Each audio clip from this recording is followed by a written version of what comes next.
Hello, dear ladies and gentlemen, dear participants of International Mobility Week in Šiaulių University. It's a great pleasure to have you here in this room as well as connected to Researchers Excellence Network via internet.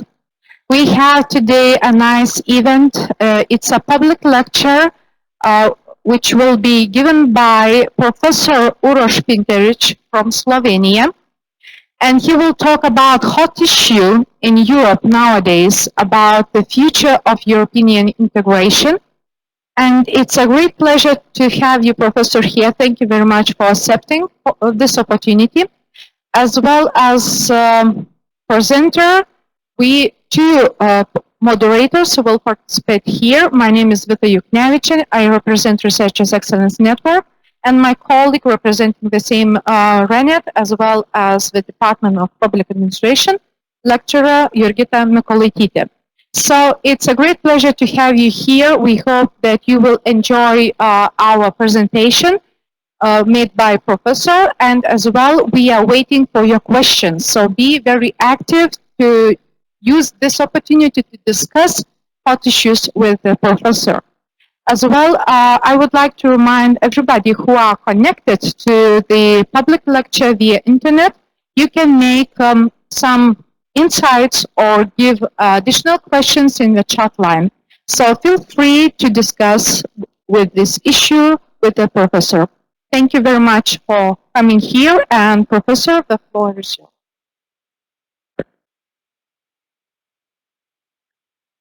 First of all, good afternoon to everybody. Thank you for the invitation. The second thing that I should somehow probably expose is it's very nice to hear so many times being a professor, but the real thing is that I'm thankful to my friends, in fact, to be here, to get the invitation and to have the opportunity to speak in front of you as well as in front of the audience, which is obviously somewhere in the global perspective via the satellites around the world. Yeah. As it was mentioned, future of the European Union is kind of hot topic. Question is what really happened, when it happened, why it happened, and what's going to be next. In the time which is somehow assigned for my speech, let's say, I will try to address a couple of issues which were emerging recently in the field of understanding the future of the European Union, maybe a bit more from the critical perspective, maybe from the perspective of what is usually somehow overlooked. And I would say that since we are here with rather young audience, what is pretty much important for you as well. Because to be honest, not that everybody else, or maybe even me, that I'm kind of old, not really, but in fact, we are getting to the generation which is currently responsible for the state of the European Union. And the question is, first, what we will give to you in the perspective of, let's say, next generation. And in fact, there is also for you to think about how you want to have the European Union in the future.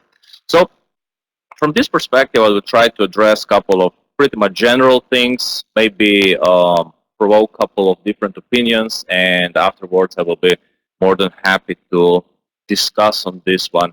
From the perspective of, let's say, decent social sciences, imagining that we have pretty much different, let's say, mind frames through which we can understand the European Union. So is there a right path? Is there a wrong path? Not really. It's just, you know, trying to find the proper compromise.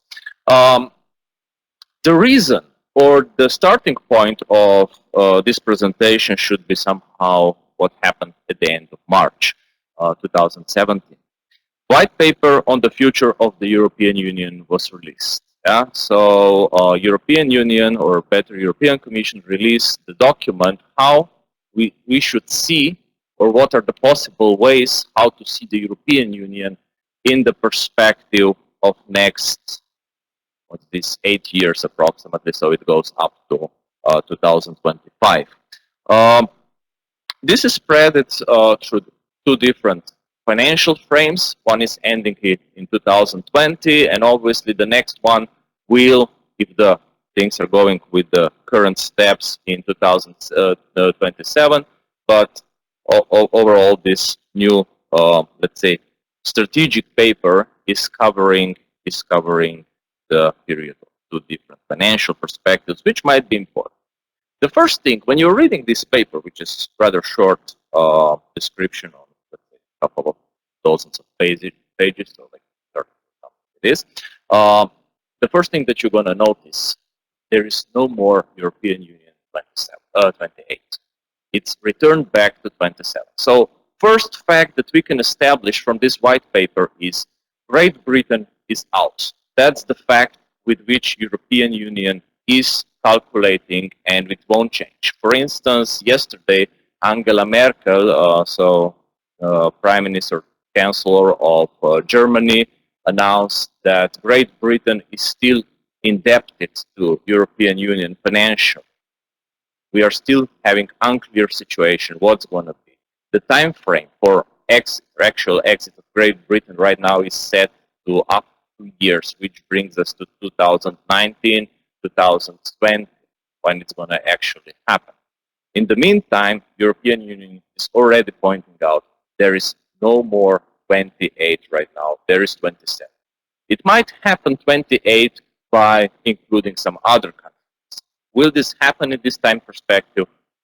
I would be very optimistic if I say yes. There are countries which are trying to enter the European Union, obviously, as soon as possible. But from the perspective of the negotiation processes, this is pretty much unlikely that it's going to happen before the actual exit of Great Britain. The next thing which is important, or which you can read from this paper, is that when thinking about the future of the European Union, it's very clear that those who were preparing this white paper are strongly aware that the European Union is divided by different elements or agencies which are strongly influencing what's going to happen. Yeah? From the national politics, from the economic disparities, from the social security issues, and so on. On the other hand, there is important element which is visible. European Union was the element of peace building in Europe. One thing which goes through the whole history of Europe is question of war and peace. And European Union in the recent centuries is the element of stability for 70 years without any kind of interstate conflict which would be escalating over manageable at the green table. Yeah? So I'm sorry. This is very important perspective. What European Union really is. It's the provider of the peace. Yeah. So from this perspective, when I'm going to do the detour towards different topics, and when I'm returning back, remember this one: European Union provides 70 peace. The next thing, which is in this white paper important, you can read it very much in detail. But if I need to put there just let's say a kind of presence or canvas for you, what is visible in the paper is that European Union in the world or in the global perspective became marginal player. If it was important, maybe in 1980s, in 1990s, especially after the economic crisis of 2008, European Union in the world perspective is completely unimportant in many aspects. It might have the 500 million of population, more or less. It might have pretty much vivid economy, sure. But what is the influence in the global perspective? Based on data which are provided by this very same white paper, the world population of European Union from the beginning of 20th century, let's say from 1900, yeah, so from beginning of 20th century to 2015, dropped from 25% of the world population to 6%. So this 500 million people, which sound enormous amount of people within the single country, so or single system, it's becoming less and less important. And on the other hand, which should be taken into the consideration, the countries which are taking over the total of world population are single countries. Here we are talking about the Union with certain cultural, political, and so on differences. Yeah? The next thing, European Union. I made a small recalculation of the data which you can access in the paper, so I was still including the Great Britain in this one. But from 2004 to 2015, the European Union perspective, with Great Britain included, is dropping, world GDP perspective of European Union is dropping from 31%, which is almost 1/3, to 1/4 of total world GDP. Next, in the same time period, China got their GDP from 5% of world total to 15% of world total.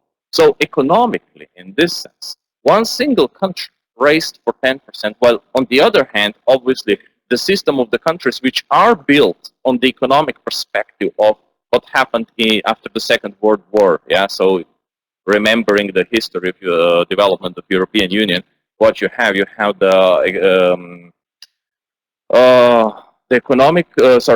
atomic contract, yeah, so atomic energy contract. Then you have the steel and coal community, and then you have the bit later this economic community. Something which was obviously built in 1950s to boost the economy of the region, Europe as a region, in last 10 years or in the last 15 years, failed miserably. So in this perspective, European Union sure is losing its importance. Should it be that much harsh? Probably not. On the other hand, Euro, from the introduction to today, obviously gained importance as a currency in the world perspective. It's second biggest currency after the United States dollar. But in the same time perspective, what happened? Chinese yuan, from not being in the map, got an 11% of world business done in this currency. So obviously, China is important economic factor, which is very often, I would say, very often overlooked in the political debate. Because, okay, this might be a bit personal perspective of everyone present, but we are always, how to say, questioning what's happening with Russia or what Russia will do. Nobody is really asking what China will do. But the point is that from the economic perspective, we need to look to this direction. China, India, Brazil. Sometimes, you know, the broader context of this so-called BRICS. Yeah? So it might be functional, even if the recent economic studies are somehow showing that also BRICS might be kind of past thing or less important, but still this is the probably future economic center to which we should look and which we should try to beat up. Yeah? So from this perspective, obviously European Union is losing its primary position right now as an economic union. Yeah? The next thing, since I already mentioned Russia, the next thing is prediction in this white paper. What's going to happen with the military expense? Yeah? Because we are kind of connecting from the perspective Russia question of military. Yes or no, I'm not going to judge right now this one, but from the military expenses perspective, the next decade, it's expected that United States will double its military expenses, staying the strongest military power in the financial perspective. The second one won't be Russia. The third one won't be Russia. Russia will be only the fourth one in this perspective, with, I think, the 10 times smaller budget than the United States. After United States, you have the military budgets of China, India. So this is approximately also in the military perspective, in the perspective of military power, who might be controlling the world. Sure, we shouldn't ignore that Russia is military strong power, but way weaker than we are imagining it.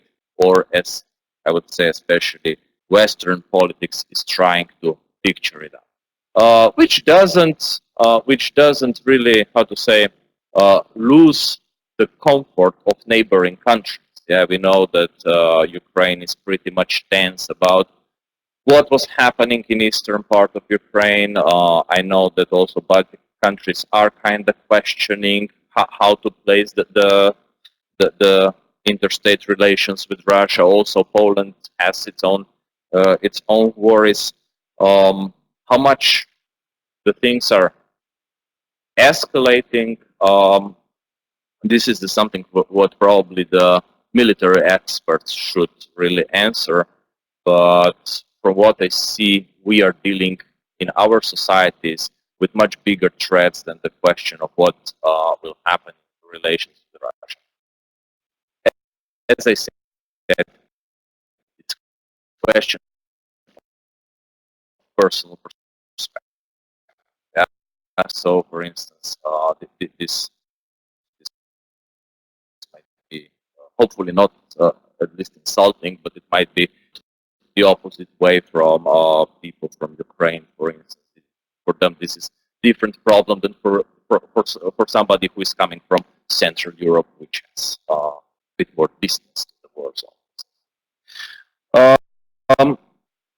The next, let's say, you as a young population here, what happened? In 2004, you had approximately 20% of young people which could or which were eligible and so on. And so at that time it went even to almost 25%.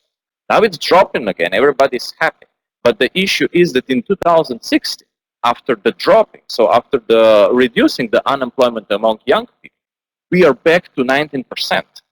The general unemployment around European Union as the average is around 8.9% or something like this. Obviously, again, with the economic crisis peak, but this didn't change. Sure, I can go with the economic perspective on this one, explaining that if you're keeping the inflation low and you need to have the steady growth of GDP, the unemployment is kind of sacrifice that you're creating in this sense, but this is probably for some other topic. What I'm trying to say, European Union is presenting something which is probably big failure as a good situation. We are getting down after the economic crisis, yes, but still, honestly, 1/5. So each 5th person in this class, which is under 25, will have a problem to find a job within 5 years after entering the labor market. And this is something that European Union is pretty much dismissing as, okay, we are trying to do something, but as I see from the data, the results are not really promising. In the way how we are solving it is obviously through migration. Yeah, young people today are much more willing to migrate and to figure out if they're able to get employment in the other country. Yeah, but still, overall, when you take the average of the European Union, the situation is not improving, because if, for instance, somebody, let's say, from the country which is economically less demanding, Eastern Europe, more or less, somebody is willing to work for much less, but this means that guys from the Western Europe will have higher unemployment rates among themselves. Yeah, so the average stays pretty much there. It's just the question who gets the job, but the level of job availability stays pretty much the same. The next thing is that European Union is trying to be extremely proud of rather well-balanced society with small differences among the people. So there is no extremely rich class and there is no extremely poor class. If we go through these statistics, measure with the Gini coefficient, which is around 20, it should go to 0 if there should be absolute equality. Yeah? But the issue that European Union is missing is not saying at which level of personal incomes this Gini coefficient happens. So, you know, we can be, in general, pretty much equally poor. Yeah? And this is something that I would say that many of our societies are doing very well, which means that also those guys who are doing rather well are not doing as good as they could. And on the other hand, those who are, let's say, in the economically undesired situation are pretty much just living with little bit less, which is just enough, to be considered to be poor. But on the other hand, those who are doing good are not doing much better. So this is the difference. But the level of poverty in the countries is again rather high, and in many cases increased. But this one, it's not just to blame on the European Union as such. This one, in many cases, can be blamed on the individual countries. At this point, I will point out I'm coming from Slovenia. My predominant work is in Slovakia, in fact, and obviously I had to migrate in order to assure me what I need approximately. And on the other hand, what I see from 2004 to 2015, when I was doing some kind of comparison on the poverty, Slovakia started with 36% of those who are in the reach of poverty, so who are socially excluded or poor. Slovenia at that time has approximately 12% of people which were socially excluded or poor. And then you have the economic crisis. In Slovakia, what happened?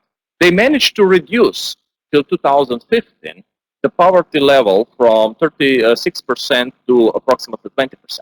In Slovenia, it increased from 13% to 19%. So from this perspective, obviously, I'm not able to blame just the European Union for certain things that are happening in the country. We need to understand this. National politics, in many cases, doesn't know to do what to do, how to do it, and but this might be a bit off the topic if I go into the details.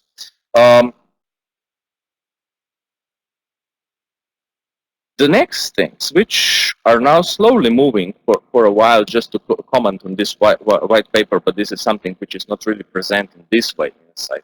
Sure, white paper is saying something about how we are facing different threats from outside. Especially this way we consider economic migration, which is mixed together with the refugee problem. And then we are discussing who is really refugee, who is economic migrant, who is then the radicalized fighter one way or another. I might return to this one later on, but we are facing these problems. What is the story behind? When you start to think in the historical perspective, what's really happened is after approximately 28 years, we start to rebuild walls in Europe. In what it was, 1989, but the main wall in Europe failed. Or if you want, the main wall of modern world failed. You have that ancient one with pretty much similar function. This was the Great China Wall. Then you have the Berlin Wall. And at the beginning of 90s, Berlin Wall failed. And now we have the European countries planning together, not really talking about the walls, this is going over the Atlantic Ocean, but what we are doing, we are putting the barbed wire around the Europe in order to protect ourselves. We are putting the panel fences, so different military barriers to control the migration. So from this perspective, after 28 years, we are rebuilding the walls, maybe with different symbolics, but we are pushing against some borders, maybe partially explaining what is the Europe, what we want to be the Europe in certain cases. So from this perspective, Slovenia putting the barbed wire, this is the military obstacle, which is pretty much sharp, so it has razor blades on the wire, and it prevents people from going over it or strongly hurts them. So we are saying that the European border is Slovenian border with Croatia. Maybe because we are in Schengen, maybe because something else, but there is the border of Europe. On the other hand, the line continues with Hungarian perspective setting the very same border perspective on the border with what they're Romania. So we are saying what is north of this border, that's going to be kind of for Europe. What is further, even if they're European member states, well, I would feel somehow excluded. And then you have, obviously, in between you have this Balkans territory, Balkans Peninsula, which is including most of the former Yugoslavia, a couple of other countries, depends on the way how you define the Balkans. And then you have, obviously, the same story when the Macedonia was starting to put the border or the fence around its all towards the Greece. Greece is, on one hand, sure, one of the most important European member countries, even if from the perspective of problems, but it's the member country which sets the basics for the values that Europe is sharing today, especially on the democracy. But Macedonia is saying Greece is already part of something else, might be, or we don't trust this border to be protected any other way. So Europe is starting to set the borders again. To continue this funny, unpleasant story, Croatia, Slovenia puts the border to Croatia, then you have this small country, and Austria put the barbed wire and the panel fences also on the border with Slovenia. And if you would continue a bit towards south-north, the border between Austria and Germany, there is also re-established border control because of certain activities, which are coming from certain territory. Let's put it for now this way. And when obviously driving pretty much between Slovenia and Slovakia, Austria, listening to the radio, the border passage between Austria and Germany, 15 minutes, what happened? 45 minutes, 1 hour, no problem. When you have the prime time, for instance, when the people are moving for holidays or something, the border between Germany and Austria was, in last year, pretty much closed. Everybody was checked for the documents. So this is something. What's happening between Munich in Germany and Salzburg in Austria. So something completely within the core of Europe, to say so. So from this perspective, for sure, whatever the European Commission is stating in the white paper about the threats, the real activity which is happening is Europe is re-establishing the borders. Yesterday, it was some kind of a meeting regarding the future perspective of the internal security of European Union, and Austria wants to have the this Schengen borders checked, especially with the dangerous countries, so these which are, maybe leaking from the south for unlimited period of time, which is completely against, the basic idea of what Schengen should be. So Austria wants to have the right to prolong the check, or to prolong the border check for unlimited period of time, until such time when the situation will improve, when the security situation will improve.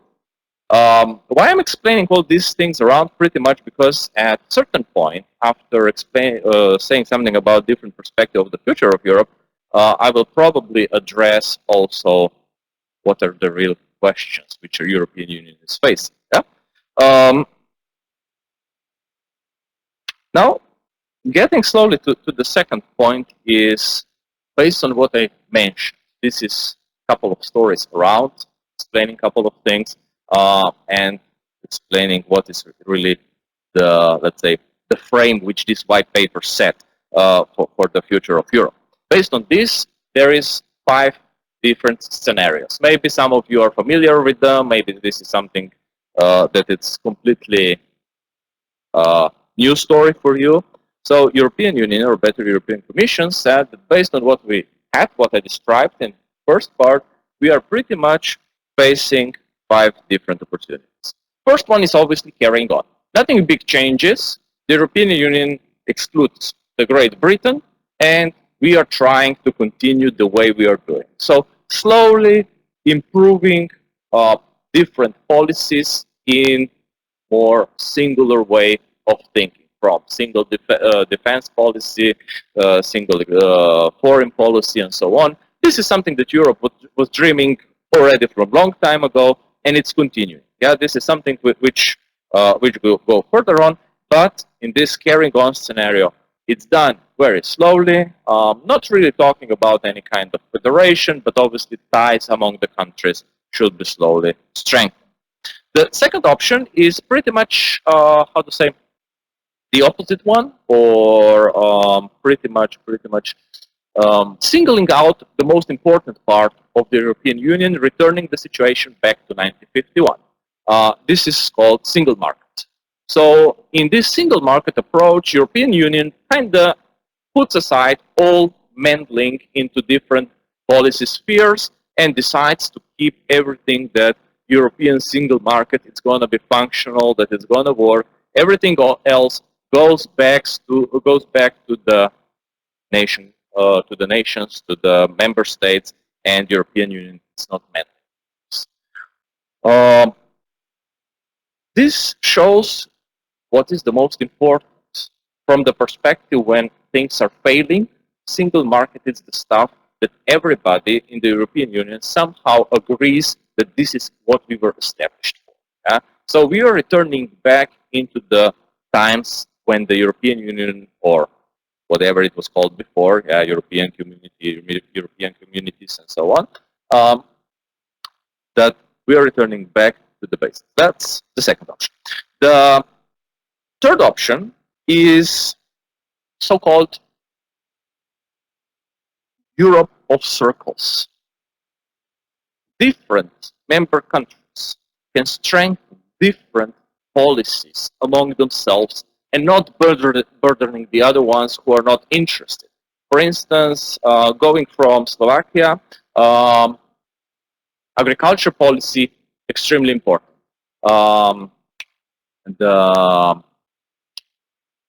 Seafood production, I think maritime policy, not really important because they don't have access to the sea. So from this perspective, it's not important to them. Slovakia decides we go into the circle which is dealing with the agriculture. We are not going to the maritime question. Slovenia, because of different also geostrategical perspectives, with its 47 kilometers of the coast, we go for the maritime. Agriculture, not really, because our agriculture is not that much important. Yeah, and obviously those who go with the agriculture will have to deal with Poland, for instance, with France, with Germany.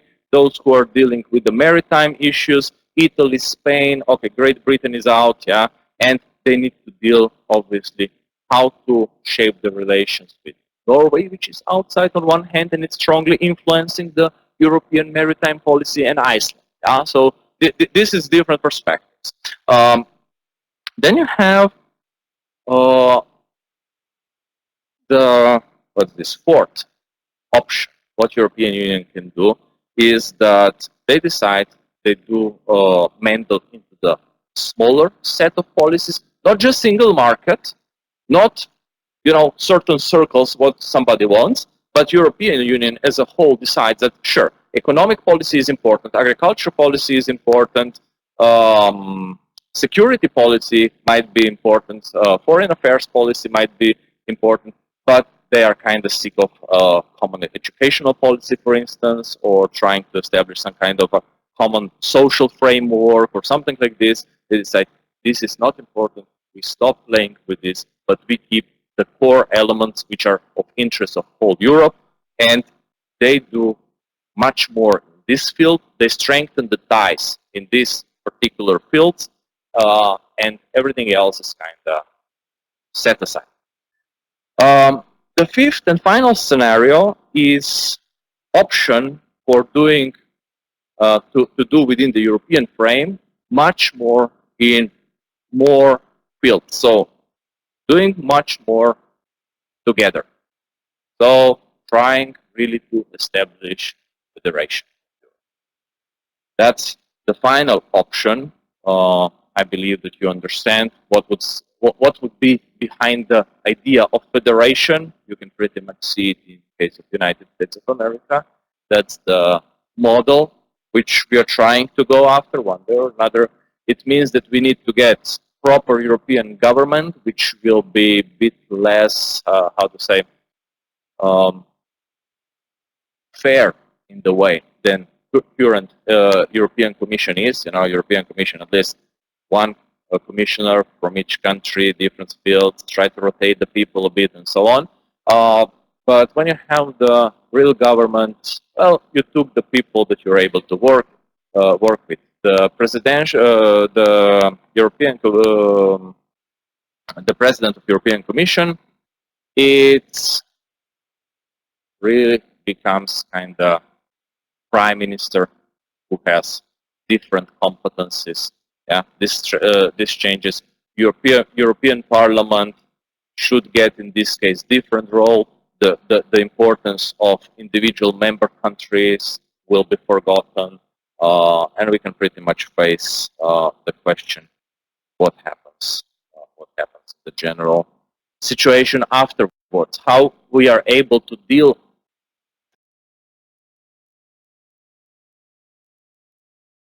States of America and European Union. We are not really the middle. Europe as such is keeping the national identities. So the question is if we are able to tolerate that there will be no representative in European Parliament from Lithuania, for instance, from Slovenia, from Slovakia, from lots of small countries which right now have a couple of members of the Parliament, and they feel like represented. They have a feeling that they can say something and that they can fight for the national interest within the Europe. But when you have the federation, this political perspective might change. I'm not saying that this is what's going to happen. I'm saying that there is a possibility, yeah? Especially because we should be aware of, let's say, this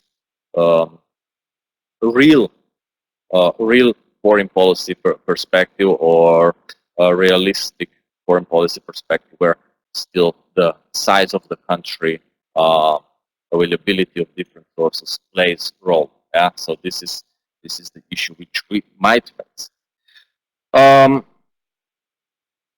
So what is with these 5 scenarios? For those of you who are a bit more interested into the European Union, or for those of you who just by fact of being a couple of years older, we saw the same logic 50 years ago. European Union was setting very same options. Europe a la carte, Europe of circles, yeah, strengthening the ties, which was called the difference between widening, which was including new member states, versus deepening of the European Union, which is strengthening the ties among the countries which are already in the Union. So from this perspective, the options which European Union is offering as perspective, at least to 2025, and possibly for also continuation, there is nothing new in 15 years. The world situation changes. We went through,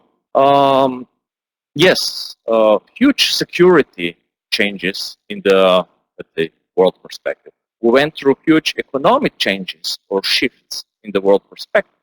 And in all this, the answer of the European Commission is exactly the same like 15 years ago, when we were questioning if we should spread the European Union first in 1995 with what it was, Finland, Sweden, and Austria, and then in 2004 with this big group of Central Europe plus some other countries. So the answers which are provided are exactly the same. So from this perspective, the question is if European Union really did anything in this sense. What really happened in Europe in this perspective or in this time frame is that predominantly the face of violence changed, because everybody right now is probably kind of asking what's with the security issues. The face of violence changed. If 20 years ago the main threat into the European countries was internal separatist violence, for instance in Ireland, in Spain, also in Italy, a bit earlier in the time, yeah. there were lots of, let's say, internal terrorist acts trying to prove the political right, trying to prove some kind of autonomy right of different. We finally have something which is called external enemy. Question is if it's real external enemy. But our focus is getting shifted in this way from internal security issues to external security issues. The second thing, which really changed in these 15 years from the European perspective, European Union became responsible for much more, or for many more different things that are happening in Lithuania, in Slovenia, in Croatia, whatever country which is member of the European Union. So if in 1995, European Union was participating in decision-making within member states at that time, to a certain degree. Today, this is 60–70% more strong or stronger in this perspective, which means that European Union, if something, should become only more accountable to the member states with common European policies, in the sense that it needs to provide frame which serves all the countries. Yeah, these are two biggest changes which really happen, and just from the perspective, what kind of responsibility European Union has in the sense of its basic principles regarding the protection of democracy, cultural diversity, and so on and so on.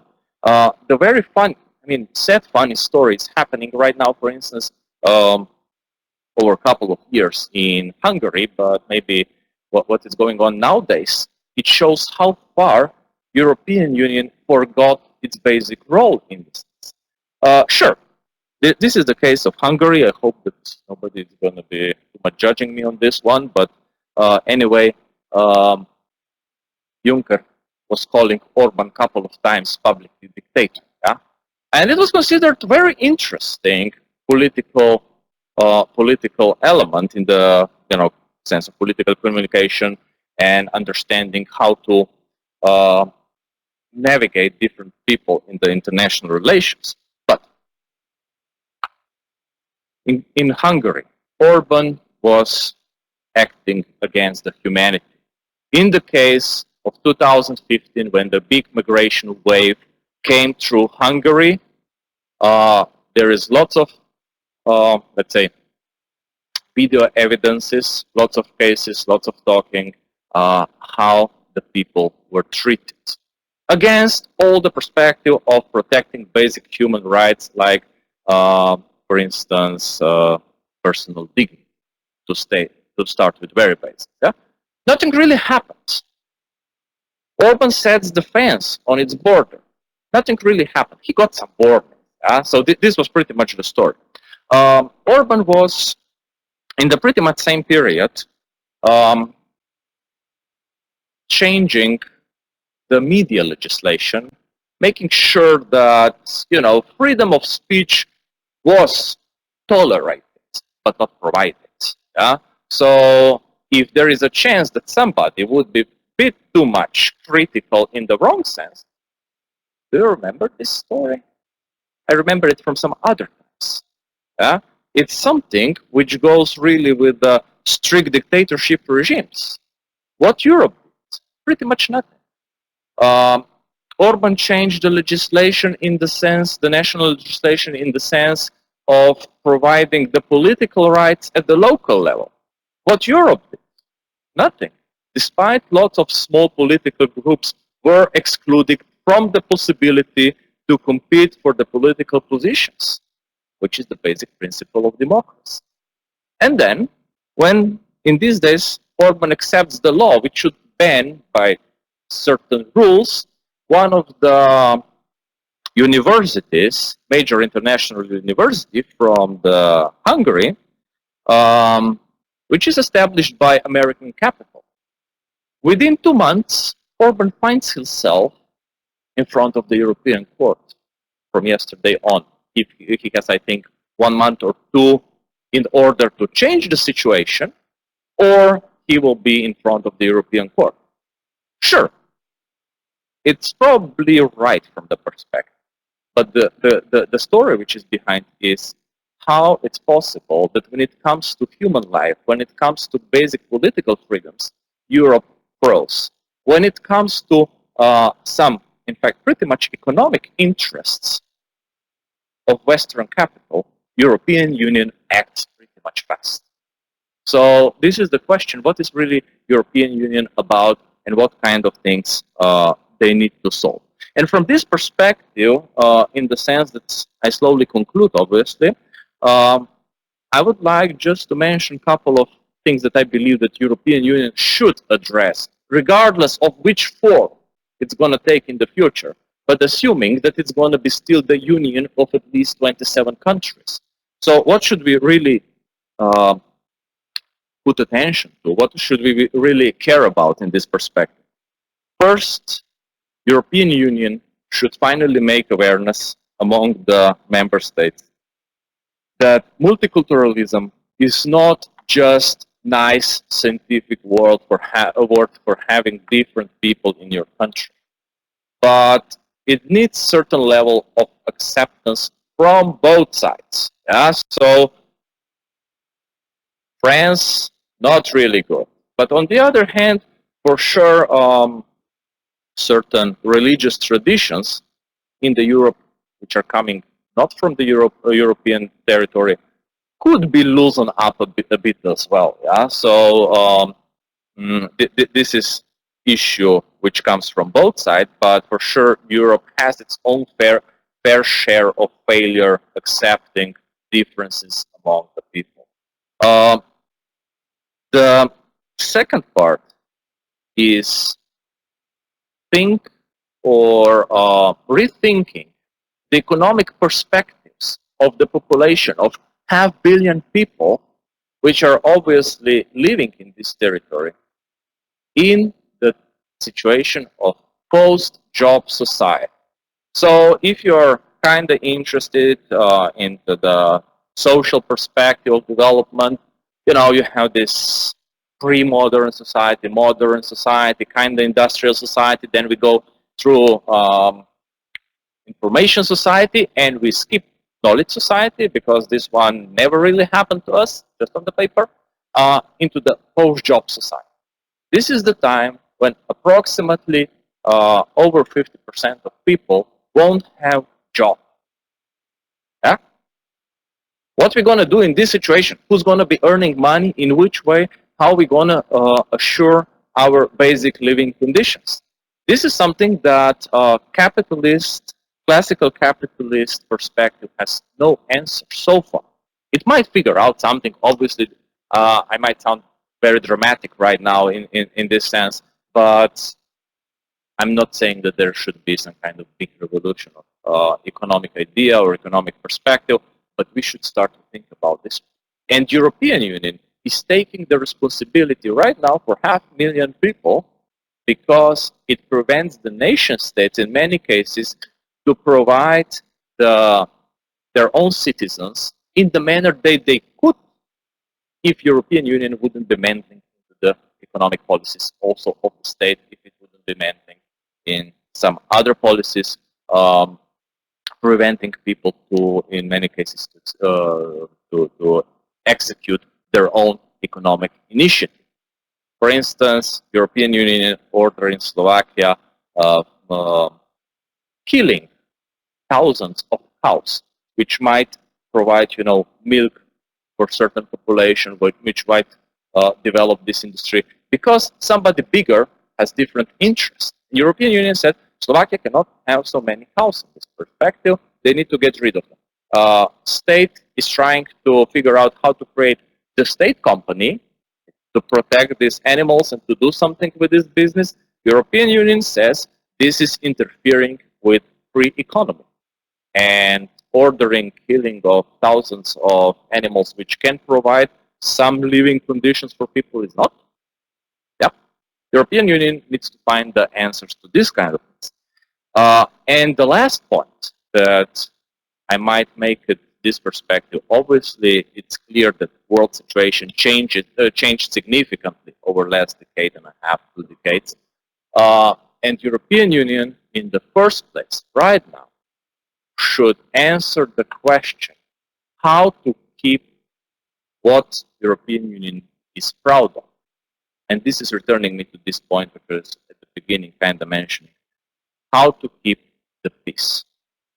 Probably not only in Europe, among the European countries, even if this might be difficult at a certain point, but also in the world perspective, because as it looks like now, we are counting of sanity of 2 people, which might cause that all the world will be for the 3rd time in history brought together into the violent manner. Just because 2 guys have access to wrong tools and not enough mental capacities to do the things in the green room, to negotiate the conditions how to work. I'm not saying it's going to happen, but this risk is pretty much big, and I would say that the role of the European Union in this perspective is the crucial one. So whatever is happening around here, also around Lithuania, I know that certain organizations are strengthening the forces in this part of the world for whatever intelligence reasons they have. They might have it, but from the perspective of what we know from the recent history, the country which is so willingly participating in supporting the military presence in the region, a couple of times fabricated information about chemical weapons in certain countries, like, Iraq 2003. There is a huge danger of chemical attack, and I don't know what. The war is over. The guys pretty much lost in the financial sense, in the sense of human lives. They changed the regime that they established in 60s and 70s, and then they figure out, oh, yeah, there was not really anything going on. So from this perspective, the most important part of the Europe or European Union at this point is to be actor of the peace in the region as well as the world perspective. So from this perspective, I was obviously trying to address a couple of things that are connected with this basic future of the European Union regarding the white paper, regarding the scenarios till 2025. And obviously I was trying to put this into some broader context, not really providing the answers, I would say, but maybe trying to raise some questions also among you to think about, especially if you're political scientists, maybe to figure out some answers or to participate in the critical questioning of the reality. So thank you very much once again for invitations. Now I'm pretty open for the questions.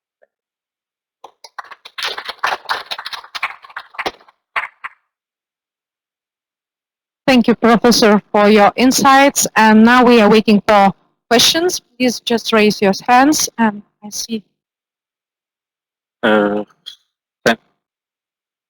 Thank you for your presentation. I'm from Ukraine.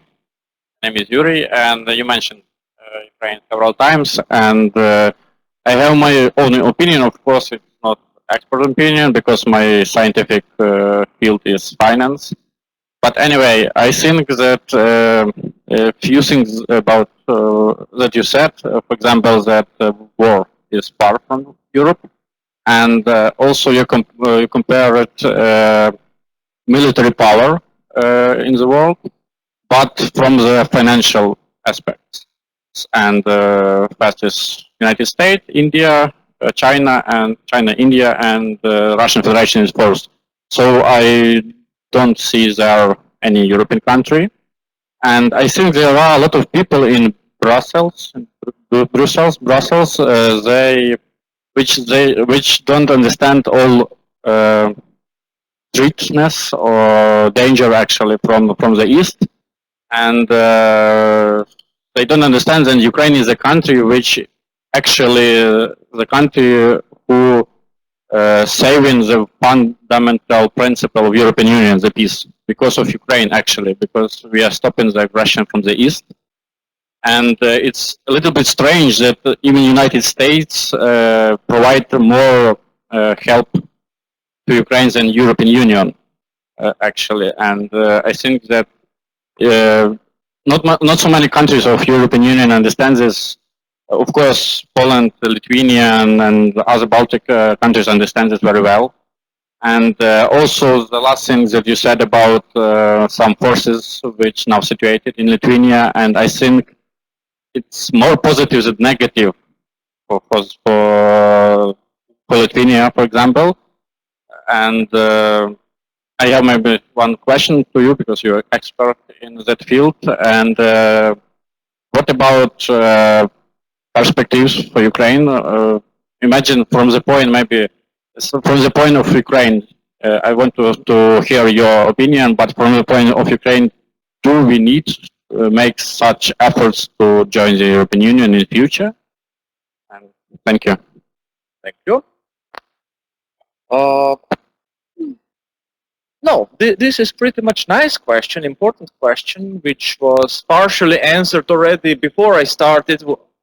I expected that obviously there are different perspectives on the reality, and sure, from the perspective of country which was ripped apart between two nations in one way or another. There is also the question for the military experts and such. So, you know, I'm not myself military expert, so maybe my perspective is just one of the options, but it might be valid points. Pretty much, I'm going to say it this way: I'm going to first answer your question and then probably circulate around. But should Ukraine do the effort to join the European Union? Yes. Not to join the European Union, but in order to further develop what you're doing in your country. You don't need transparency, accountability, fight against corruption, fight against political elitism for joining the European Union. If you're a protector of democratic or positive political values of Western countries, you should do this efforts from this perspective, not because you want to join the European Union.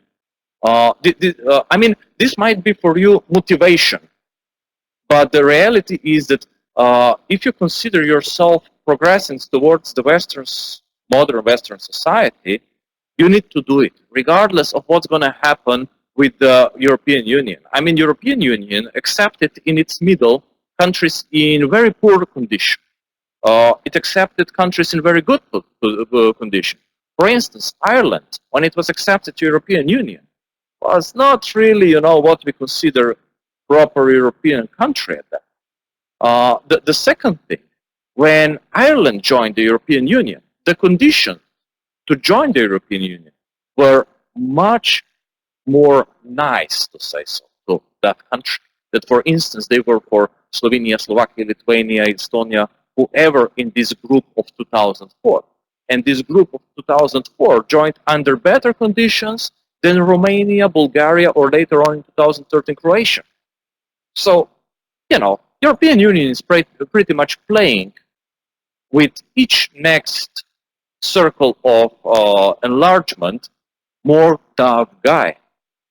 For instance, Turkey is trying to enter European Union for decades, until I think it was last week, when the referendum happened and when Erdogan pretty much openly said, sorry guys, the things got too stupid for us, we are going our own way. Is this good for Europe or not? Even if they decided not to go to the European Union, as long as they would be, enhance the European values, that's okay. That should be okay for everybody. Yes, and you made the call in between. They are not. They changed the path backwards towards something where they were at the beginning of 20th century and before.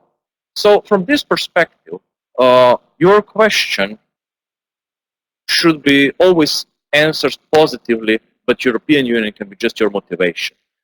Regarding who is financing the what you expressed yourself as protection of the European values or modern values against the Eastern countries, who is financing this?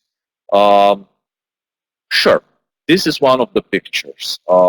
My perspective is a bit more cynical on this one, because, you know, what I see around the whole region, United States of America, they have certain interest, which goes back to the Cold War, to isolate Soviet Union, which you were part at certain time in history, or nowadays Russia, from their vital interest, especially in the southern parts of the oil, and obviously from possibility that certain countries like Ukraine, Baltic countries again, even Poland would fail again under the some kind, this is wrong word, so don't understand it directly, again towards the Soviet times. Yeah? So this is something which might be cultural fight there behind.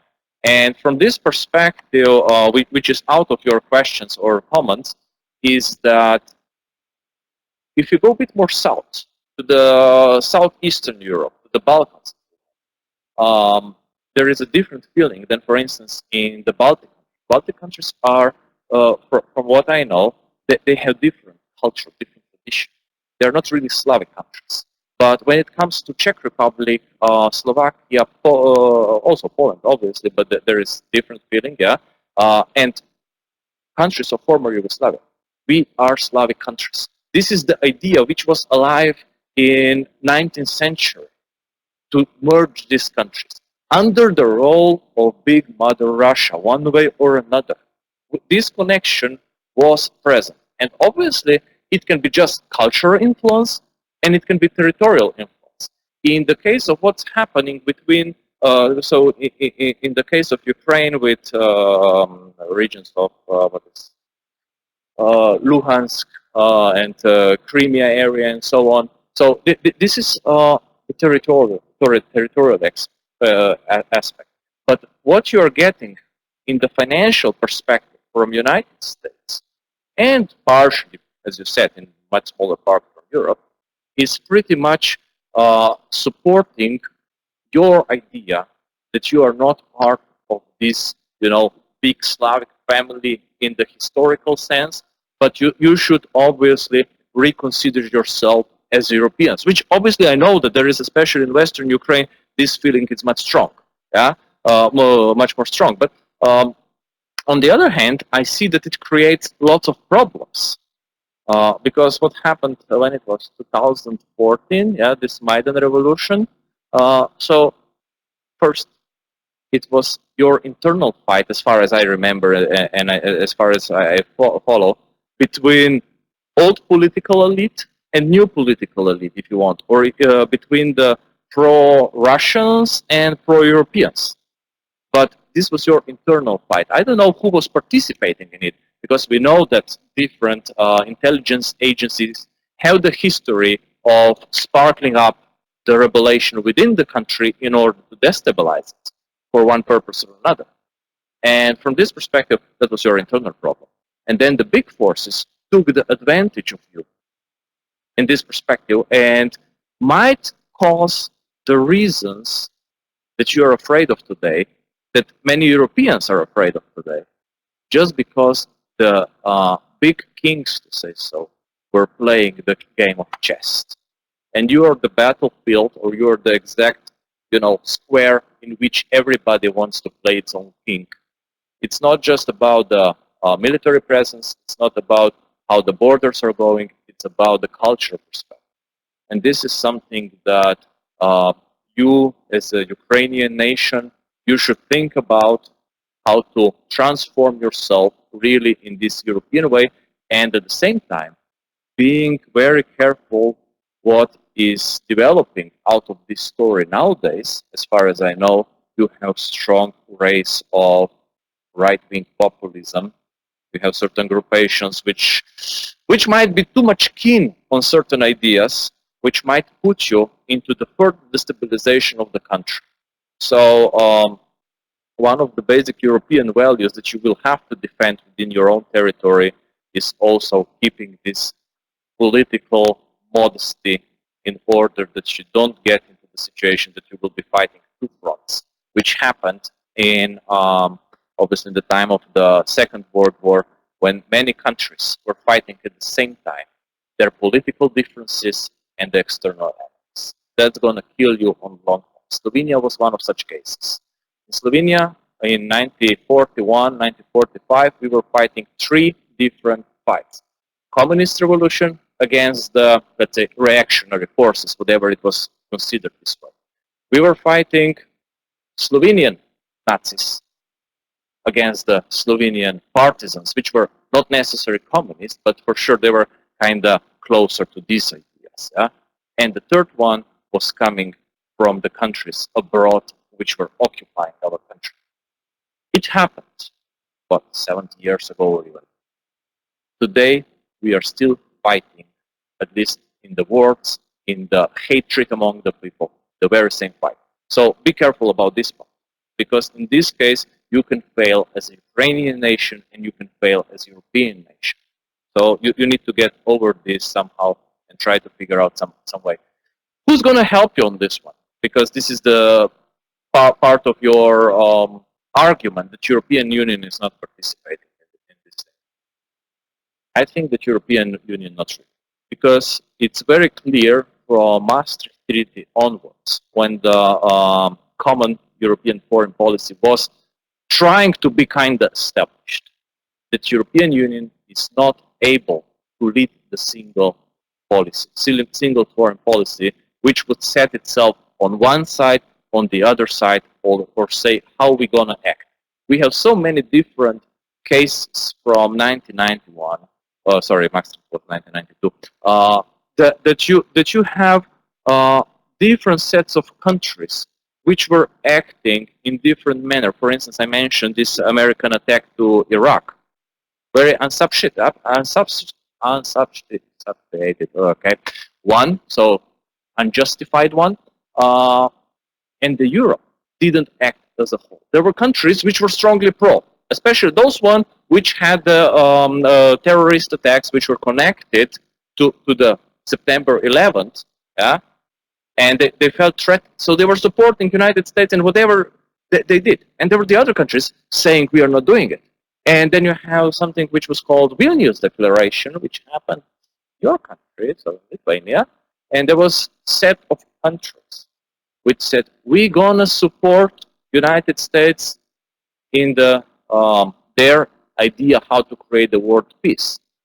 This was connected to, I think, the Iraq or Afghanistan issue.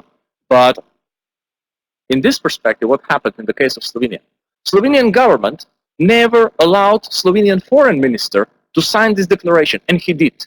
So, you know, this far the cleavage in understanding who's going to support or who's going to take certain perspective in the foreign policy goes. Even within the single countries, two parts of the same government were not synchronized what is the position of the country on the issue. So in this perspective, sure, Europe should probably support you in certain perspective.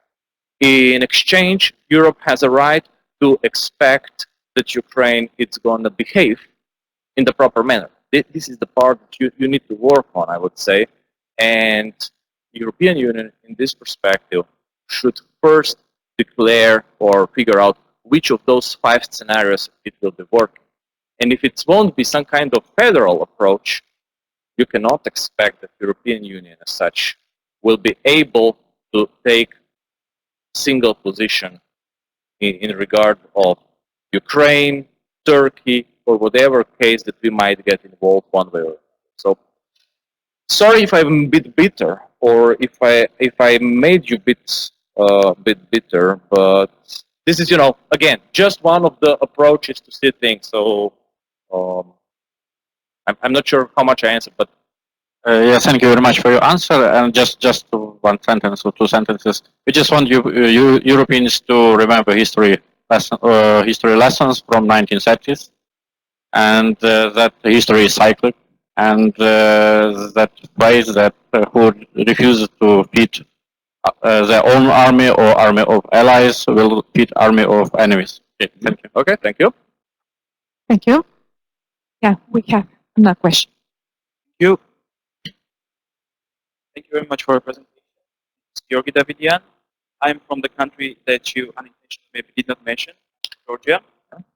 It's called the connected to these issues, and my question is that, so on 8th of March, we got this regime, but from my perspective, very good, but from my perspective, so you mentioned that European Union accepted many countries.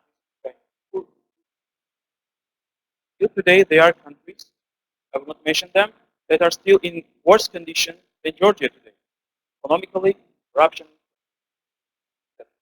But still, Georgia is not managing to become the member of the European Union, and I don't know exact reasons. So maybe it's the geolocation, it's far, maybe it's fear of Russia, maybe because, as you mentioned, that for European Union, economical issues are more important than other values, because they are somehow connected. So, and my question is that, what do you think, whether Georgia will ever become the member of the European Union, what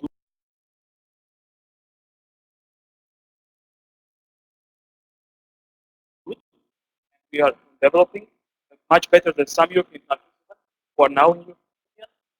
And you mentioned that Russia is on the first place, somehow by military, I don't know.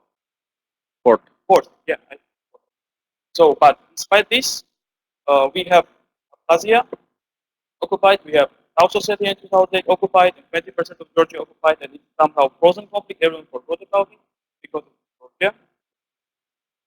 And despite this, Russia continues to. I think that Europe today is losing on every aspect. Russia. You mentioned Turkey also, and you said that what should we do? I mean, but I think that European Union itself is to partially blame for it, because Turkey is aspirating for European Union for already decades. But what is the reason they are not accepting such an important player? Religion. They don't want a Muslim Islamic country to be member, because they made now Turkey to turn from secular Atatürk Turkey to the Erdogan Turkey, which will be based on Islamic rules. And my third question, so you said that it's obvious that European Union, after the creation, we avoided war in Europe. We have no war in Europe for 70 years, but does it trigger more wars outside of Europe? This is my question. Thank you very much. Thank you for the questions. First, I'm not the president of the European Commission, not even close there around. So, question who will join and when to the European Union, it's something that I'm not able to answer on this level. Yeah, I'm going to do it the other way. This is the thing which is old, like 20 years almost. That there were ideas that what is the Europe in the first place, yeah, and what should be within the European Union perspective. And from one of the scenarios, there is 40 countries. Now there is currently 28 members. It's going to be 27. But there is 40 countries, approximately 40 countries, which can be considered European, including Georgia. So from this perspective, sure, you can have the idea to get in, you have certain rights. Why European Union is not dealing with you, maybe in the way that you want, you mentioned your answer pretty much significantly. I would say that any country with even frozen conflict with Russia has, at that moment, very limited, if zero possibility to join in. Very simple, because this would then become direct conflict between Russia and European Union. And there are two things. Question is if European Union is able to handle anything when it comes to military issues, yeah, in this context. So I would say that obviously European Union is avoiding certain regions for different reasons. You mentioned Turkey because of Islam. I would say so. There was North Africa, the North African country, which was applying 3 times. I think it was Morocco or something like this. Sorry? They were applying, they applied and they were like rejected 3 or 4 times. So in certain cases, European Union doesn't really have the interest into taking certain territories, and especially not interest when these territories are in the condition which might conflict, influence the direct conflict. Also, the question of Slovenia and Croatia was pretty much interesting because, you know, Slovenia became the member country in 2004, Croatia became in 2015. Even nowadays, we don't have solved the border conflict. And it's big issues between the countries and for the European Union. And there is no military conflict going on. But still, it's the issue that Europe needs to deal with in different cases. And if you can imagine that Europe with, in fact, 28 different foreign policies is able to take one single position, what to do with Georgian conflict with Russia, that's going to be a tough one, which might result, you know, that, yes, in this case, Russia might act pretty much openly and figure out that Georgia is, in fact, part of Russia. I mean, I'm not bullshitting myself in the sense that Russia doesn't have the capacities. Russia has enough capacities, I would say, that any of, let's say, these small countries like Baltic states, before NATO is able to deploy anything significant, Russia has this under control.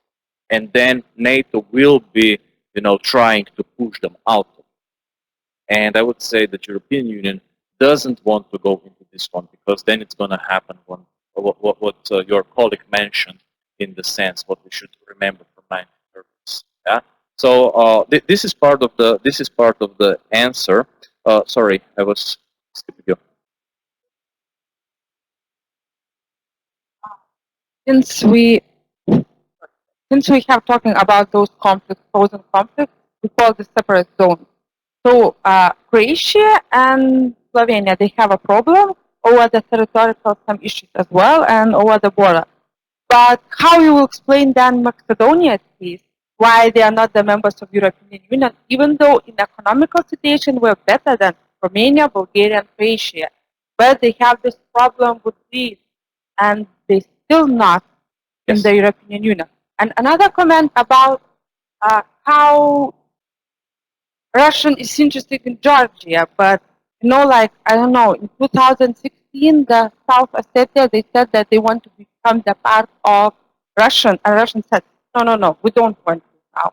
Yes, you have your own president, you have your own territory, and we are not claiming to have you back, you know, like the part of Russian. So basically, this is the question. So maybe the Russian politics is more to make countries in European Union more fragmented and to have issues between each other without making any like straight impact or any right actions, like get fight each country. So basically now I really want to comment about what's happening in France. We have students from France as well.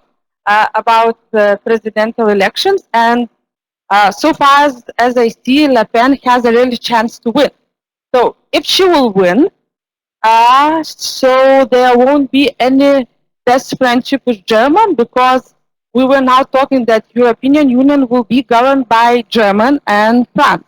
And if I'm good with Macron, I am bad in pronouncing, will win. He said that European Union will be governed by France and German.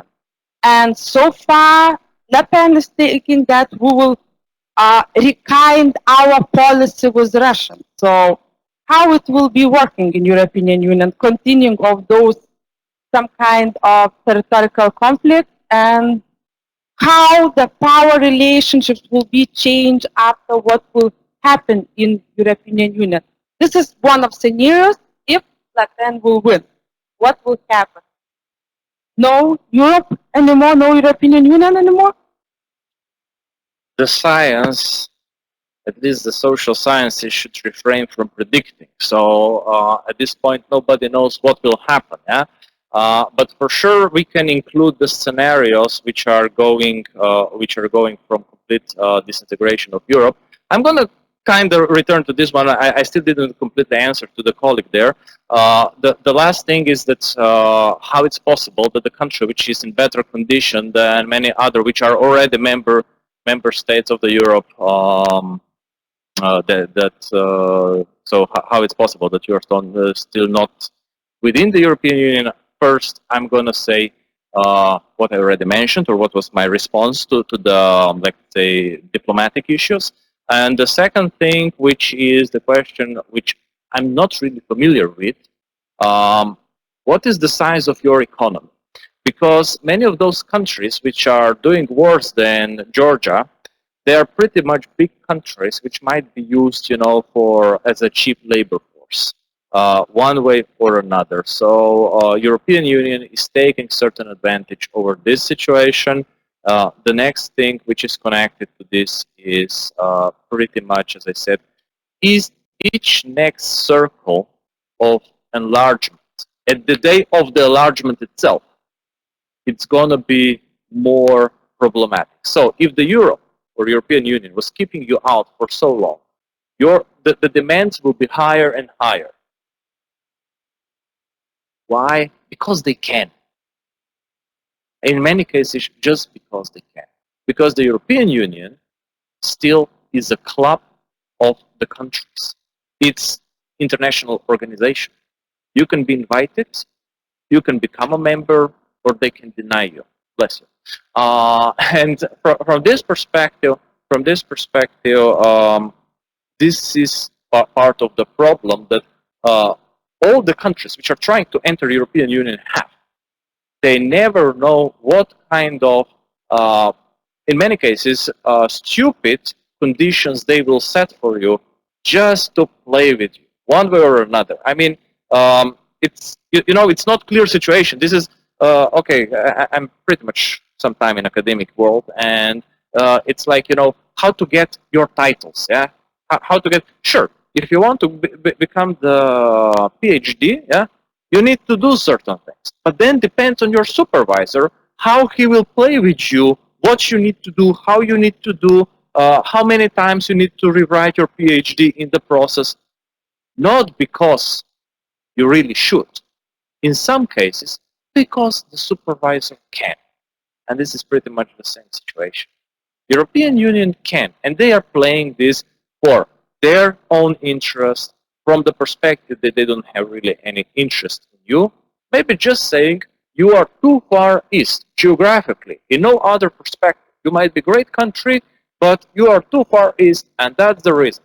But they are not willing to tell you this to the face, just like they were playing with Turkey long enough, as colleague mentioned, or it was you, I don't remember right now, but that Turkey, secular Atatürk's Turkey, become again redevelopment of something that we know from the history as the Ottoman Empire.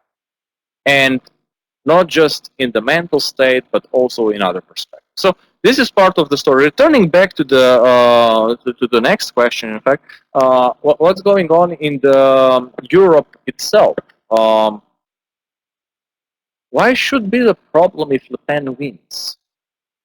Because on the German side, you have this new front, which is also very strongly against European Union. They might cooperate among themselves very well and agree that European Union shouldn't exist anymore. I'm hopefully doing this here as a pun, as a joke, but many things are possible. And so far, there is a trust in French people, French citizens, that when it comes to the serious decision, they take the better option. But we trust in many guys, yeah. But also the perspective is, if the decision of Great Britain is so bad from the British perspective, why we should, British perspective might be completely different. We are part of the European Union losing the Great Britain. But their perspective, it's, okay, we are going out. And what's going to be the further development, nobody really knows. For sure, 50% of people plus something small were let's go out, and another 49 plus something small were let's stay in. Yeah, so it was close call. But what's going to happen at the end, nobody really knows. Also, the question, if Le Pen wins, what happens in France? Will France really go out of the European Union? It can happen, but it's not necessary. It might just shift the power position from what the other candidate was mentioning, Macron. Macron, okay. I'm bad with French, sorry, yeah. What he's saying in what you were mentioning, and if you read it in some perspective, he's saying we're going to bow to the Germany and their rule, and we're going to pretend that we are part of, you know, co-ruling coalition of the Europe. But Le Pen might say, okay, guys, so you have two options. You're gonna stop behaving like German supremacy, and we're gonna make this Europe like a joint project with United Kingdom out, with France and Germany together as equal partners. Sorry? What? I mean, Italy is founding member.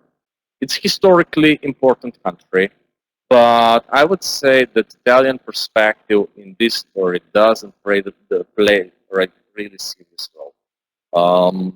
It's the second circle. So if you go by power of decision making in Europe, you have pretty much this, let's say, bound between Germany and France, which is like really strong connection one way or another. Then you have the set of countries which are important, I would say, like Italy, Poland, Spain, maybe somebody else in this perspective. Who else would be there? But Portugal, maybe to a certain degree. If you go with Portugal, then obviously also Ireland, it's the same. And then you have really like these peripheral countries which are not playing any kind of significant role, like for instance, Slovenia, Slovakia, Czech Republic, also not really Baltic countries. They need to be heard, they are listening to them, but decision is shaped according to bigger ones. There is probably one exception to a certain degree. This is countries of Benelux, despite of their geographical smallness, they are core of the European Union, and in this perspective, they might have bigger say than their actual size, geographical size. Yeah, but from this perspective, maybe I'm not saying that this is good for culture perspective of Europe, but from the political perspective, Europe might become balanced if Le Pen wins, or Europe will fall apart.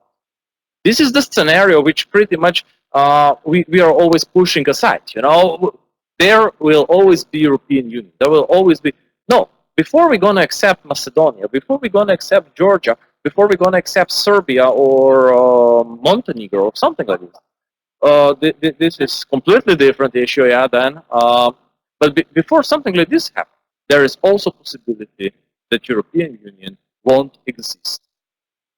Pretty much, it might be again some loose combination of states having the basic agreement, which will be outside of this scenario, which I mentioned, like single market scenario. Sure, this one might stay, but it won't be European Union. Because when we are starting to put different policies aside, there is less and less of European Union.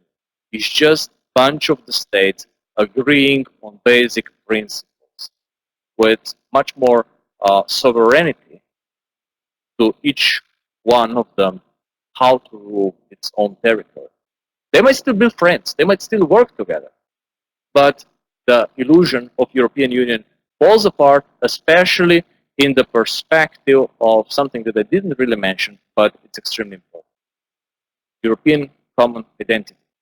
So as long as we are, for instance, Lithuania, Slovenia, Slovaks, France, Germans, we don't have really the proper basics for European Union as such. Yeah? Because, for instance, what we are always kind of comparing with the United States of America. We have what? Americans. Sure, they might be Hispanic, they might be black, they might be I don't know what, but they are Americans. If you check the surveys regarding our feelings towards the European Union, the most population, we are still Lithuanians in Europe, we are Slovenians in Europe, we are not Europeans. And from this perspective, the project was maybe politically a bit too optimistic, and we need to get this realization. And as long as we are defending our historical fights, in fact, I'm going to use your history. Yeah? Lithuanian. As long as you have a beef, even nowadays, with Polish guys over the things which happened long time ago, it's very hard to believe that there is something that would be extremely European. Because this is the part of history which you are still carrying on, which you are still proud of, which you are afraid of, which you are angry with in different perspectives. And so long, you are not between Lithuanians and Polish guys. You are not Europeans. You are Lithuanians, you are Polish. Yeah? And from this perspective, when you get over this, when you become European, then we might think about these federal scenarios and really have strong European Union. The same goes with Slovenians, Croats. The same goes with French people, with Germans. Yeah? This is, I would say, maybe the crucial point in the perspective. And as long as we are keeping our national pride, I'm not saying that this is wrong, but I'm just saying so far we have the problem to be 100% that European Union is the only way and it's the only right way. Even if we manage to keep another 7, hopefully, another 7, another 100 years of peace in the continent, but we might find a different form which will still be better. We want to give the feedback. About the reason you told us about that pros and cons, the problem that you can become a member because of pros and cons. But now I would like to say about under one framework of NATO and European Union. And as far as I know, that when in 1955 West Germany was accepted by NATO, that was a huge problem. But they wanted to accept it, and they accepted on condition that they would not trigger the 5th article of NATO, which is the core article that attack on one member is attack on all other members. So what I want to say that the pros and cons is not the reason, and you said it very right from my perspective that Europe plays as they want in order not to accept you or delay acceptance as well as they did in Turkey. And they seem to me like, from this perspective, as a religiously racist or something like that, because they don't accept only religion. And by doing this, they trigger Turkey to look now to the east, make alliances with the so-called maybe enemy, say, from the north. And they also may have problems, as Turkey was the wall protecting huge immigrations, as Turkey accepted most of the immigrants, they have 3 million from. Thank you very much for your answer. Okay, thank you.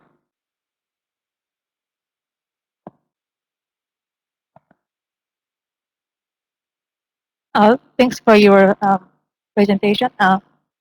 I'm Chung Min from South Korea, and I studied a master degree of regional development and governance. And I've heard that the effect of a labor union in Slovenia, Slovakia,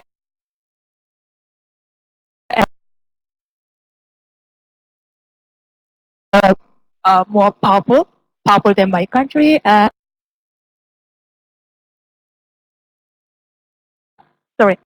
does the labor union influence on the public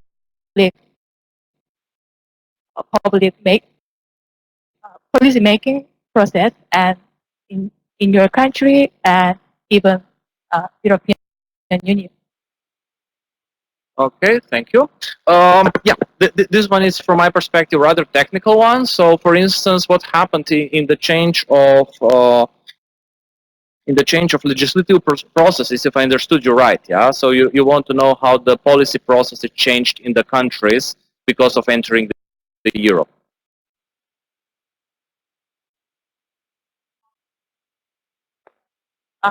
yeah, labor union, how to join the policy making decision. Okay, so how the labor unions are influencing policies in these countries? Okay, the presence of labor unions in the countries like, especially I can talk about Slovenia in this case, they are shaping the policy processes with through the tripartite negotiations. So, you know, you have the government, economics perspective, or capital if you want, and you have the workers. So they are the labor unions. So the general idea is to have these tripartite negotiations where they agree on basic conditions of the society. So what should be approximately the minimal salary acceptable for everyone, and similar things, which is kind of constant process, which is intensified each couple of years. The second thing, labor unions, they are influencing the decision making, for instance, through the protests, issuing or making the issue of certain rules of the government. If this goes for some taxation issue, the protests will be bigger. When this is something, you know, affecting just certain working population, the protests might be smaller. There might be some lobbying behind, which we don't really understand how it happens, but obviously, yes, it's present. The result of influence of labor unions in the policy making, at least in Slovenia, depends on the case and depends on how many people they are able to make angry. So, you know, if they are able to make mass dissatisfaction with what the government is trying to impose based on the economic interests, then they might change it. But in many cases, labor unions in Slovenia, they are just, you know, pointing out that there is something wrong from the perspective of the working people. Yeah. Regarding, since you were asking about also other countries, yeah. Honestly, I have limited information how it goes, for instance, for Hungary, yeah. But in Slovakia, compared to Slovenia, the labor unions are much weaker. So their influence is much lower. On the other hand, in Austria, labor unions are stronger than in Slovenia. So the legislation which goes through the government will be respecting the position of the workers better. Yeah. So really depends on the country, but I cannot say that countries that you mentioned, so Slovenia, Slovakia, Hungary, that they have the common idea of the labor unions and their role in the policy process. Yeah? Slovenia kept rather strong influence of labor unions, while on the other hand, Slovakia, for instance, through the reforms in the 1990s, pretty much lost the labor unions as an important element in the negotiation process of this tripartite, let's say, social peace negotiations. Yeah. Okay. Yep. We have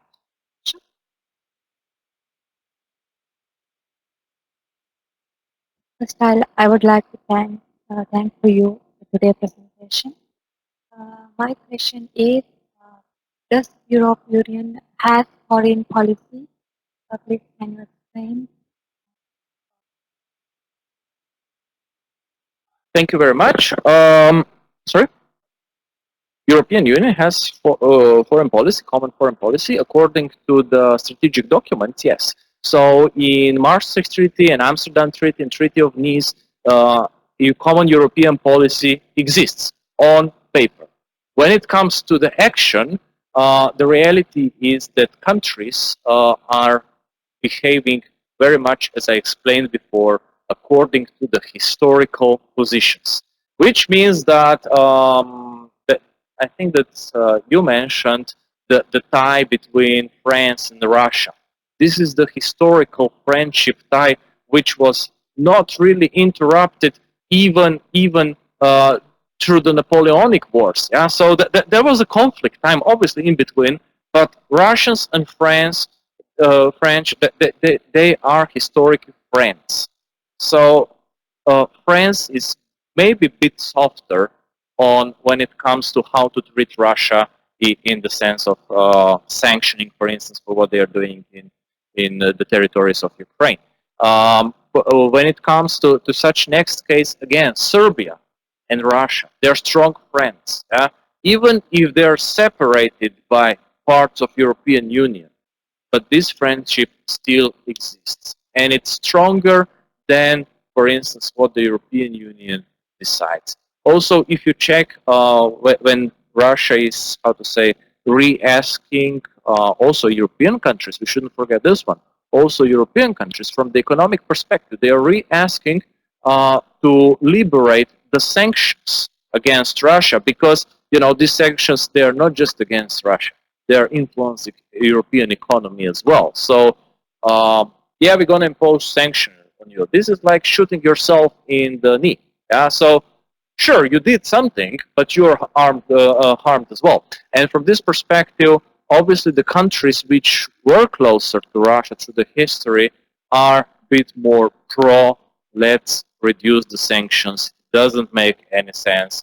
While certain other countries which have a bigger beef with Russia or bigger dispute, to say properly, they are obviously standing in the position, this is something we shouldn't do. Yeah? So from this perspective, on the paper, yes. In the practice, not really. Yeah.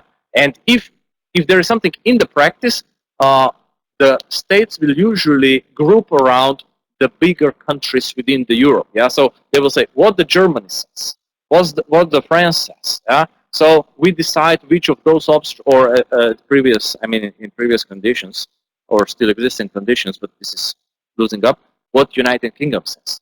So there is an important country which we decide to follow. But for sure, those important countries are not agreeing on common foreign policy at all times. Sometimes it happens, sometimes it doesn't. Will be there any more questions from the audience? No? Then maybe we will ask for our moderator, Jurgita, maybe to say a few summarizing sentences about this discussion and maybe add some more insights. Well, first of all, I would like to thank you, Uroš, for Welcome. dedication of your time and for interesting in being European Union. Well, one of my teaching subjects is European policy and European management. And of course, we're always having different arguments. And so far, it looks like we are both on the same side. But actually, there are some issues which we are not on the same side. But what we totally... So European. Yes, so European with Slovenian and Lithuanian identity. But what actually I'm totally agree on, and colleague from Ukraine is as well, that European Union is actually peacekeeper. And I think in order to avoid more theoretical wars or more European level wars or the Third World War, we have to understand that all countries have to work on something. The issue about what you mentioned, identity, national identity, and you were like a little bit saying maybe we have to lose a little bit national identity, but so far we see in Europe that the trend is that we are not losing. All the parties in European Union countries are winning the main seat at the parliament, those who are in favor of nationalism. The case of Lithuania, the case of Great Britain, and the case of France showing that the tendency is going very well. So, for my case, when I'm talking about identity, I have two identities. But I don't feel somebody saying that I am from Europe. I'm from Lithuania, and then you know people from United States, sometimes they're looking like, hey, Lithuania, and then I'm going with Baltic states. And the last moment when somebody's still wondering, okay, Baltic states somewhere, maybe you are still in the Russian Soviet Union, then I am from Europe, Lithuania is independent. So I think losing up a little bit of nationalism ideas, now it will help a lot. And when we're talking about who invests more in protecting, Europe, United States or European Union as a country, this is the problem with the foreign policy, because actually national countries, they have their strong foreign policy. Like Lithuania, we're saying now, okay, in 1990s, we said that we are against everything what Russia is doing. That we want European Union, we want NATO, we got it. And still, in our all national foreign strategies with the big capital letters is written that the biggest threat is Russia. Even sometimes there is no threat. You don't feel so much threatened, but this is the number, you know, everything is against. But maybe sometimes forgetting this, I don't know, history a little bit will help. Because when you were talking about those economical protections and what the European Union did with Russia, of course, Lithuanian economic, we have like, how is it in English? Decline. Thank you. Yes, It's decreased our national budget because of the foreign relationships and the foreign international economy. So I really like think that now it's not such a good idea to open European Union for new memberships because they have to deal with what they have. I think in 5 years, maybe we already finally we will know if we choose United States federalism. This is should be working, maybe working because it will be more integrated. But if we won't be culturally integrated, we can't talk about this. And the last comment of Turkey, why we not accepted Turkey? We were playing around with Turkey, and then we said finally no, because we were waiting something Turkey to do. But I think we were afraid of religion, maybe, but maybe afraid of as well values, different regime. We expected Turkey to do something, but from economical point of view, Turkey would be the greatest choice in order to enhance European economical level. But they will be paying quite a big amount to the European budget.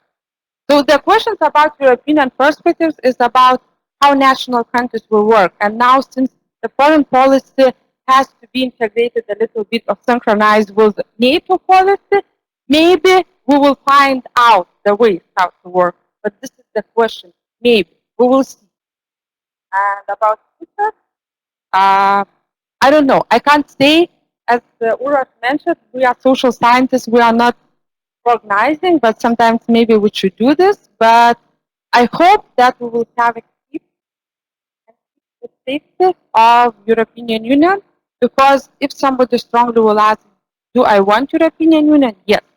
From personal position, yes, because it has done a great job with a higher educational system, because all we are from here, it has a job from my personal point of view, meeting different values, integrating different cultures, and so on. But at the national level of countries, I think we got lost because we don't know what is European Union for us did actually. Good job or bad job. So when the countries will answer this question, they will understand what they are actually doing in the European Union, especially those kind of small countries. Because we have, if we want to have any influence at European Union level, we have to have friends. And so far, we don't know. Okay, it looks like Great Britain was our good friend, but now going out. Denmark, yes, they are like supporting Lithuania, but do Denmark actually have a voice there? Do they want to have a voice? This is the question. So now we are looking for other friends, and we will see. So, yeah, France, German, what else? Any suggestions? Maybe Slovenia?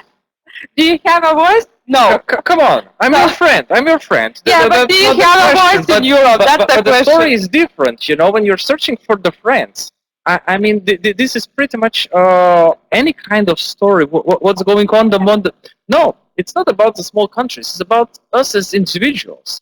There is something. There is always the state politics, which goes one way or another, and which plays with ordinary people a lot, regardless of what is the situation. But coming from the region that I am, my friends were killed in the Balkan War. And this is not just, you know, the question if independence of Croatia, Bosnia, Serbia, whatever, was worthy of it. People were dying on the both sides.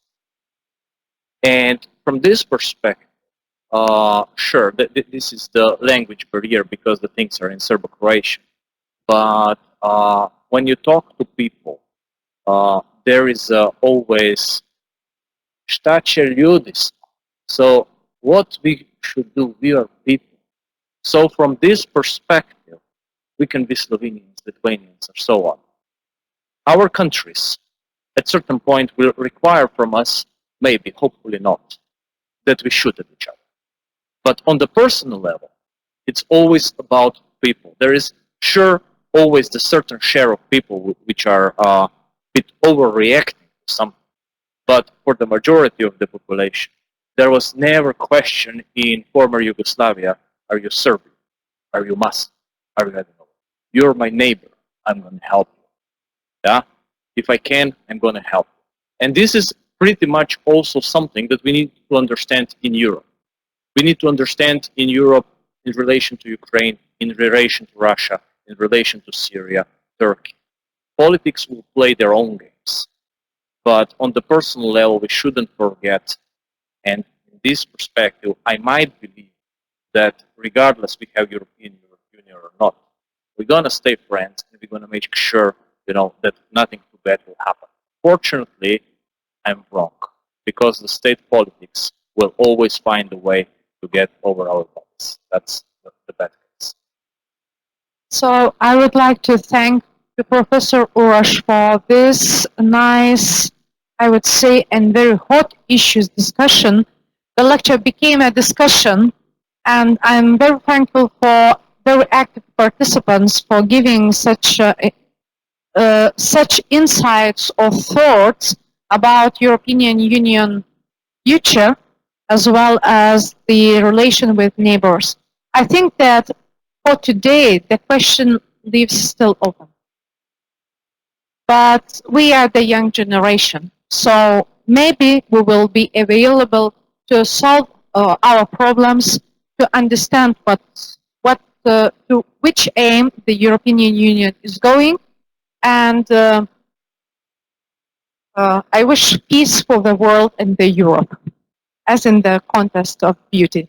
So thank you very much, Professor. Thank you, my colleagues, and for all participants here in the room and online to be the part of the Researchers Excellence Network. Even you are always welcome to be the part of this network as the members.